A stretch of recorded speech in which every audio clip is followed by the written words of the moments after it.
kondisi yang terjadi adalah nanti kita sampai di titik total revenue sama dengan total cost.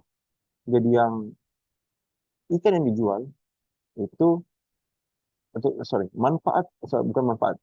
Total penjualan itu sama dengan biaya yang dikeluarkan untuk menangkap ikannya. Itu. Artinya itu keuntungannya adalah sama dengan nol, ya. Jadi semua ikan yang bisa diambil sudah diambil sampai tidak ada lagi yang tersisa atau sudah habis-habisan seperti itu. Nah, ini kita bisa kenal dengan atau ini kita bisa inilah kondisi yang saya pernah jelaskan di dua pertemuan sebelumnya atau pertemuan sebelumnya terkait dengan tragedy of the commons. Oke. Nah, jadi ada kue di meja, oke. Semua orang bisa ambil, semua orang bisa makan itu kue, oke. Semua orang berebut, ya, sampai kuenya habis, oke. Satu, akhirnya kita kehilangan keuntungan jangka panjang dari adanya si kue itu. Karena semua orang ambil sampai habis, tidak tersisa. Oke, orang cuma dapatkan keuntungan di penangkapan pertama, oke, tapi dia tidak dapatkan keuntungan di penangkapan selanjutnya karena sudah tidak lagi ikan. Karena ikan sudah kehilangan fungsi reproduksinya. Jadi kalau tadi di analogi kue, orang ambil semua, oke, dia kenyang sesaat, tapi dia tidak tahu lagi, aduh, bagaimana ini, jalan kue lagi, seperti itu. Oke, nah, itu yang terjadi di eh, open access equilibrium.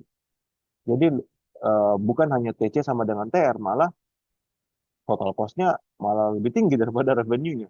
Seperti itu. Oke, karena tidak ada lagi ikan yang bisa ditangkap. Seperti itu. Lebih besar uang yang kita keluarkan atau lebih besar upaya yang kita keluarkan daripada ikan yang tertangkap. Jadi tidak ada penjualan juga. Seperti itu. Oke. Poinnya sini adalah itu kurva revenue, dia itu bentuknya lengkung ya. Jadi dia akan naik saat stok ikan itu melimpah.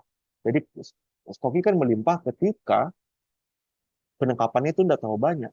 Seperti itu. Nah, stoknya berkurang saat semakin banyak orang yang melakukan penangkapan.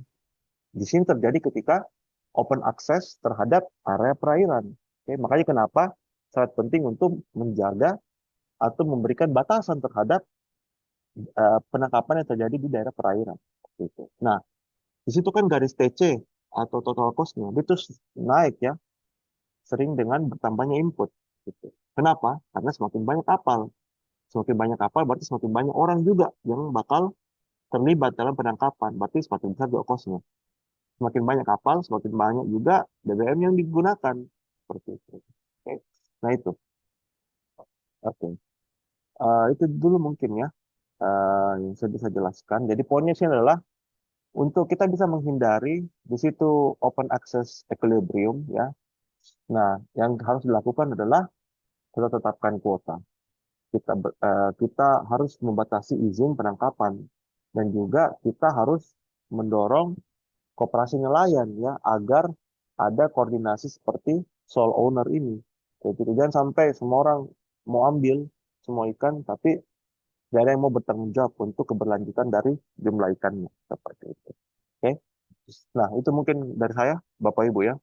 Eh, kita lanjutkan ini ya, mungkin di pekan depan baru kita bahas ini economic valuation method ya. Baru kita pindah ke slide selanjutnya. Oke, sampai di sini mungkin Bapak Ibu ada yang mau ditanyakan? Sambil dulu bukti perkuliahannya. Mungkin bisa nyalakan kameranya Bapak Ibu. Oke, sambil dulu bukti perkuliahannya. Oke, so far bagaimana Bapak Ibu? Ada yang mau ditanyakan? Atau bisa ada yang mungkin bingung?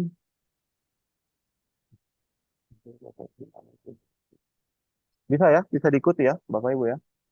Bisa, Prof. Bisa. Ya, oke. Oke, oke, oke, oke. Oke, sambil dulu.